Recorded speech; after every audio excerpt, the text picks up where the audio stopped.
Well, I love the case studies, right? Like you and I talked, and we're not going to get tons of clinical controlled trials exploring this stuff. There's not money in ketogenic research, but we do have tons of case studies. And you've worked with people in different capacities for years and years and years. What are some of your favorite case studies? Some favorite results? They could be more recent. They could be ones that really, really stood out to you. Just some of the ones that first come to mind when I ask the question.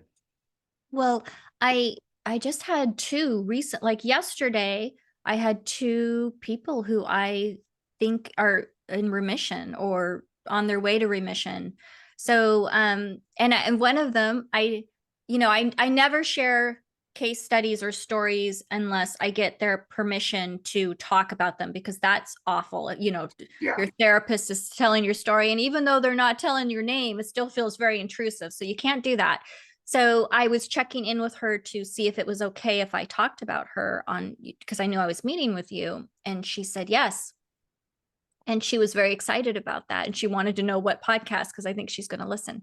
But yeah, so this was a 19-year-old girl with diagnosis undetermined, but had auditory and visual hallucinations.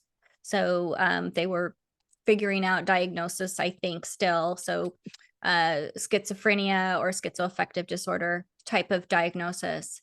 And I got to meet her. So her dad is carnivore already, and he was knowing that this would likely be helpful for her. And she had been in conventional psychiatric treatment. And 19, someone has their own mind. Is she 19? She might be 17. I think Wow. she's 17. I'm sorry, she's 17. Yes, because I couldn't put her in my online program. So we're doing sorry. So she's 17. And she's still in school. So so they met with me, and she was in a really bad place. She was highly suicidal, and her dad was on the call with her, and she was trying to decide, what way to go. So she's just in a really bad place. Um and I said, so here's where you are, and you are about to you want to go into a psychiatric hospital, and I understand that.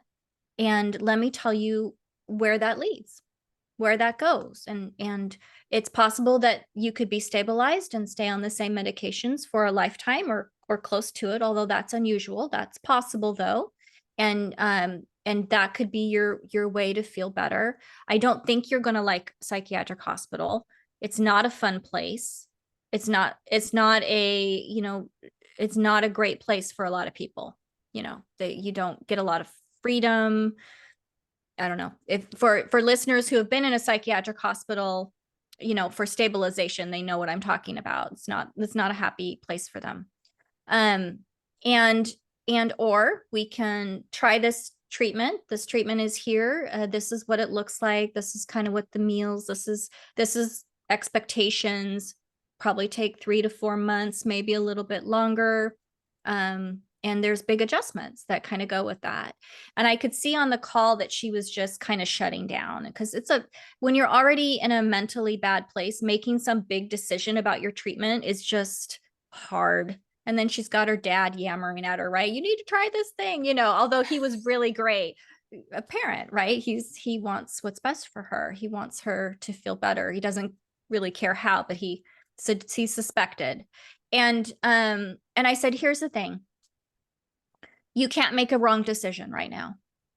This is not a life or death decision for you. We got to keep you safe. That's what comes first. You do what you feel like you need to do to be safe and to stay safe. And if at any time you don't like the path you are on, I am here. And you can contact me. You can always take this path. And if you can't find me 20 years from now and you decide you want to do this, then you'll find someone else. There's lots of us out there. You can't make a wrong decision today. And I could see that kind of, she relaxed a little bit in that. And I would say not even a week later, her dad contacted me and said that she would like to meet with me. And so we started treatment, and we started with ketogenic metabolic therapy, ketogenic diet. And we started just having her track, beginning to reduce carbohydrates little by little, talking about how you got to start to get rid of the Chick-fil-A, even though it's like they got the low carb option. It's not, so we started doing that work, and she started to actually improve before I got her down very much on therapeutic carbohydrate restriction. She'd come in and she'd say, I didn't have a visual hallucination today. And I was like, good, let's keep going. And so she's doing great. So I saw her, I traveled to San Diego. I didn't get to see her. I saw her twice a week for a little while there.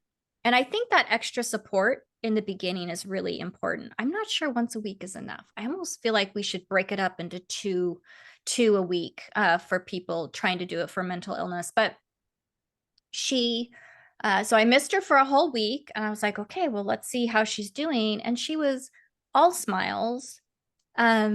She was great. She had no visual or auditory hallucinations.